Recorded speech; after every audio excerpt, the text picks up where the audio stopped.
uma leitura de caso aqui desse livro Psicopatias Sexuais, as histórias de caso Kraft Ebing. Aqui não é estúdio, né? Caso 135, homossexualidade. V, 29 anos, funcionário público, pai hipocondríaco, mãe neuropata, 4 outros filhos normais do casal, né? Uma irmã homossexual. É interessante que ele dá os diagnósticos assim, mas ele não examinou essas pessoas, eu acho, sabe? Ele conclui, eu imagino, né? Neuropata, quer dizer que era doente dos nervos, mãe nervosa. É isso, né?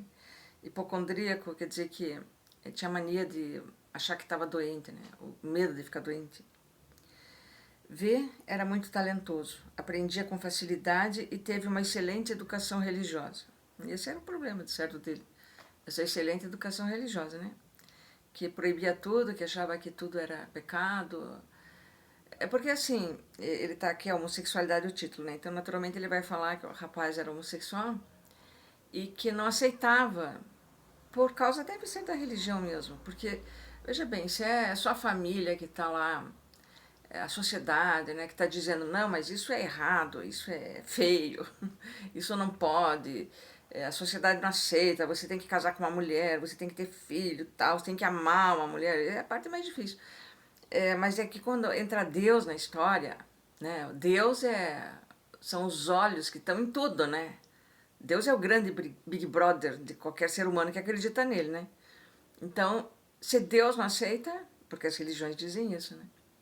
Deus acha feio, acha ruim, acha que a pessoa é má, então, por ela ser homossexual, né? Aí que a coisa complica, porque os pais você supera um dia, né? A sociedade você aprende a dar aquela disfarçada básica, você não tem outro jeito. Mas e Deus? O que você faz com Deus? Deus não aceita, Ele é o grande poderoso, Ele vai te levar para o inferno, ou outro local qualquer, Ele vai tornar a tua vida miserável, ou Ele vai te enaltecer, dizer que você merece tudo, entende? Então, a religião é um problema, uma criança ser criada numa religião, sim. As crianças, de repente, elas não deviam ser criadas em religião, elas deviam poder optar, se elas quisessem, depois de adultas, ter que religião elas querem, elas vão daí conhecer aquela religião, o que são os dogmas lá, tudo. Se ela quiser, se ela se identificar, ela vai ter, então, uma religião. Eu acho, assim, que nas escolas, o que devia ser realmente feito eram aulas de religião, no caso, mas, assim, uma história das religiões, sabe? Assim, nunca pegar uma religião e botar na cabeça de uma criança. E, principalmente, se quem bota a religião na cabeça de uma criança é uma pessoa que ela ama. No caso, a figura da mãe, do pai, né? Porque aí ela fica confundindo mesmo, né? Então, vou continuar aqui, ó. O V. Ele era muito nervoso e emotivo. Aos 9 anos, começou a se masturbar por conta própria. Aqui fica meio uma frase esquisita, né? Porque se ele começou a se masturbar, só pode ter sido por conta própria. Então, senão não seria uma masturbação. Sei lá. Aos 14, reconheceu o perigo dessa prática e lutou com algum sucesso contra ela. Olha, tá aí uma coisa que provavelmente Deus foi colocado no meio. Perigo dessa prática. Que perigo que pode haver realmente nessa prática? Né? Só se ele estivesse lá com alguns objetos perfurantes. Só se fosse isso, né? Lutou com algum sucesso contra ela, algum sucesso quer dizer que ele conseguia ficar algum tempo assim, em abstinência, digamos. Mas começou a se encantar com esculturas masculinas e também com homens jovens. Bom, encantar com esculturas masculinas, qualquer pessoa de sensibilidade vai se encantar, tanto com esculturas masculinas quanto femininas. Ainda mais se for lá do Michelangelo, do Rodin, né? Qualquer pessoa com sensibilidade vai se encantar com essas esculturas. Desculpa. E também com homens jovens. Tá, aí pode ser. Então ele começou a descobrir a homossexualidade, né? Quando a puberdade se instalou, interessava-se pouco por mulheres. Fazer o quê, né? Aos 20, primeiro coito com uma mulher. Mas, embora potente, vocês vejam com a palavra potente aqui, como essa coisa é importante no mundo masculino, né? Ele foi potente, então tudo bem. O problema é que ele estava insatisfeito. Potente quer dizer que ele funcionava, tá? Ele estava insatisfeito por dentro, né? Coito, primeiro coito, podia pôr a primeira transa, seria mais legal. Embora potente, não obteve nenhuma satisfação.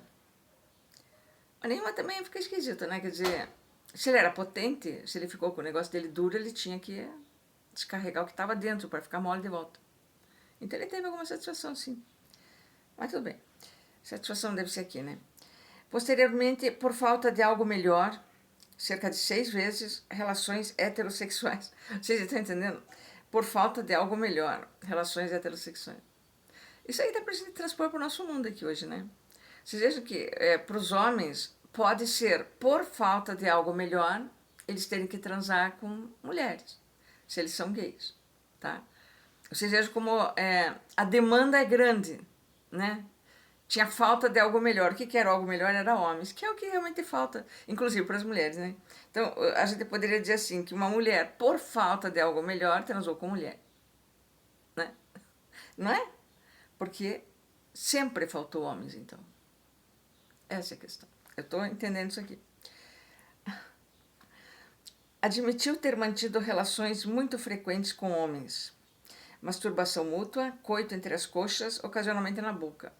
Mas e por que não podia ser o coito anal? Eu não entendi. Assumia tanto o papel passivo quanto ativo. Então ele já está mentindo aí, ó, porque você tem o papel passivo quanto ativo, então é porque havia penetração, né?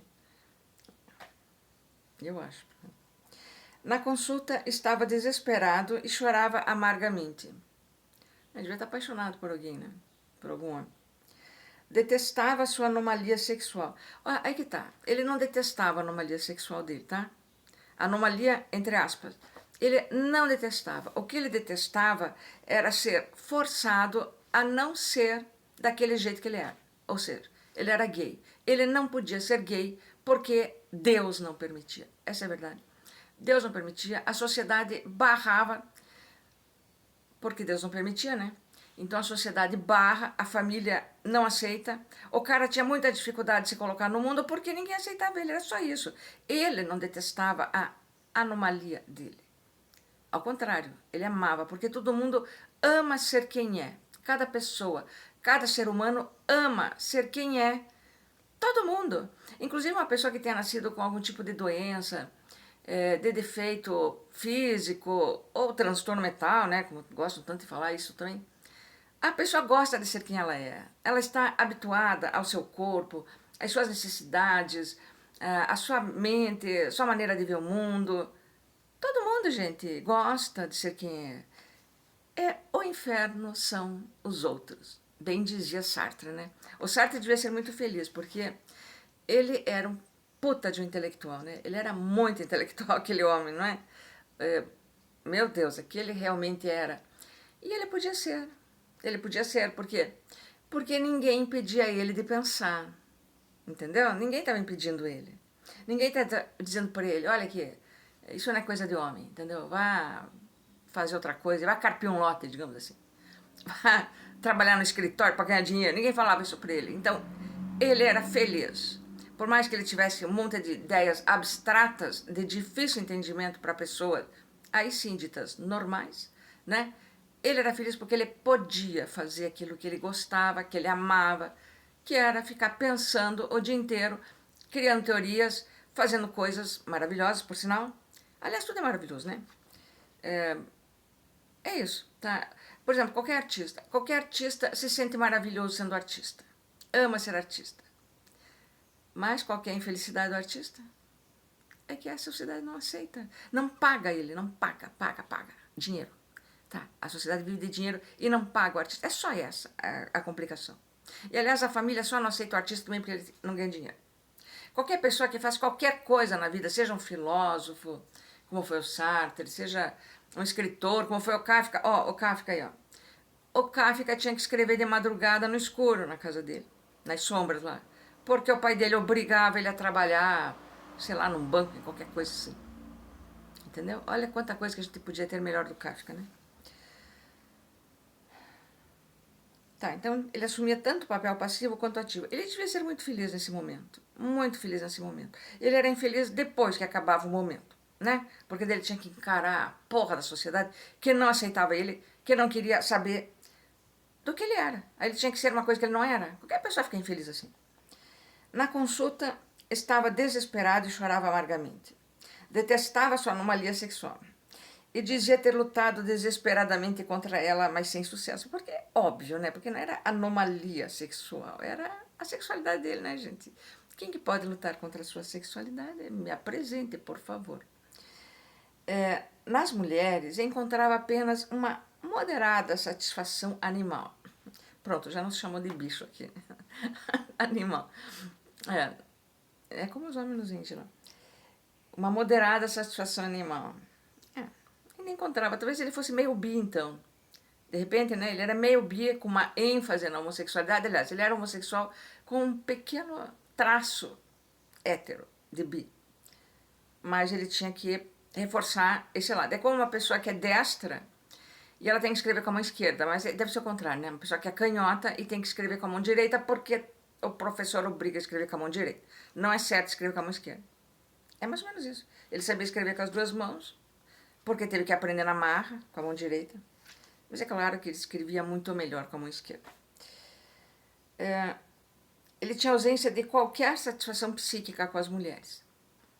Você vê que ele era um homem super normal. Super normal, gente, porque ele não estava querendo, assim, usar o seu parceiro ou a sua parceira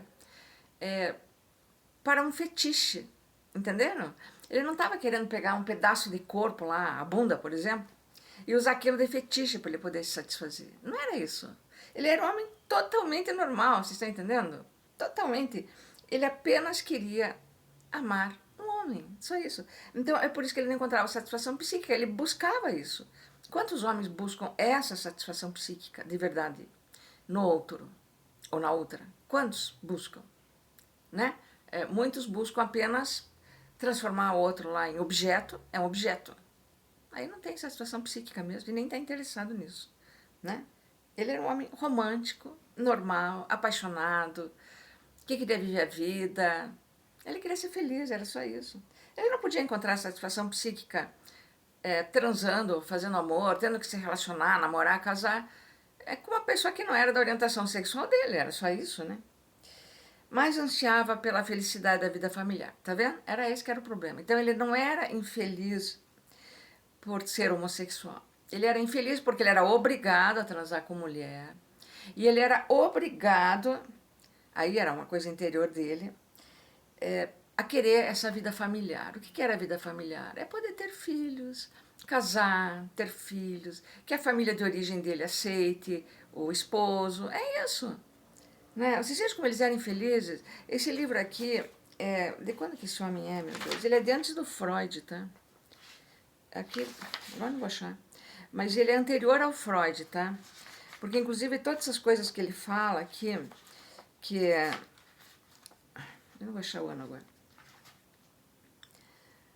Essas coisas todas que ele fala aqui, elas foram derrubadas pelo Freud, pela psicanálise, tá? Então é por aí, né? Embora a psicanálise não tenha, eu acho, derrubado muita coisa também. Eu acho que hoje está sendo derrubado muito mais isso aqui. Tanto que a apresentação desse livro aqui ela é feita por uma mulher trans, tá? Que ela está justamente falando sobre essas coisas, toda essa infelicidade aqui das pessoas, e que o médico achava que as pessoas estavam erradas. Tem a parte dos criminosos sexuais, né, que é a parte mais interessante desse livro, que não está aqui. Mas tinha uma coisa muito ruim, porque eles identificavam, e tem ainda psiquiatras forenses que identificam, tá?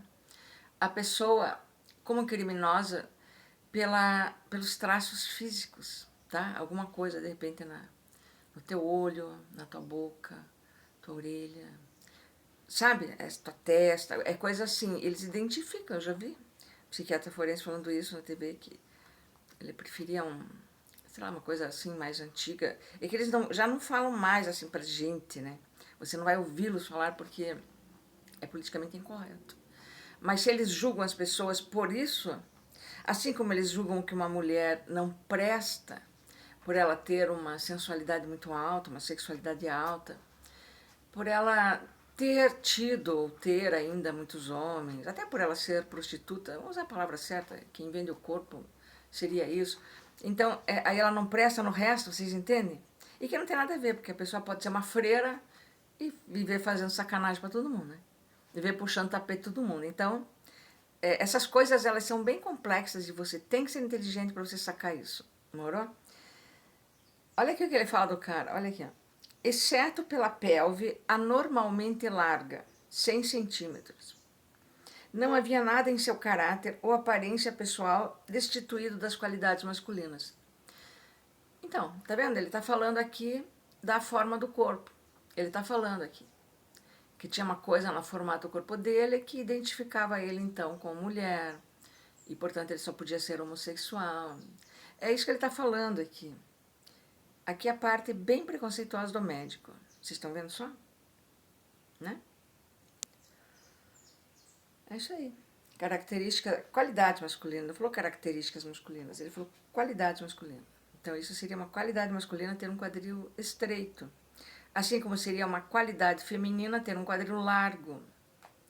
Né? É complicado isso, né? A gente não olha para as pessoas e começa a reparar assim nessa formato dos corpos, do rosto, cor da pele, essas coisas assim, né? Tudo isso é errado, né, gente? Tudo isso é parente, sabe do quê? Do nazismo. Porque tudo isso é racismo também. Portanto, o nazismo começa aqui, tá? É isso aí.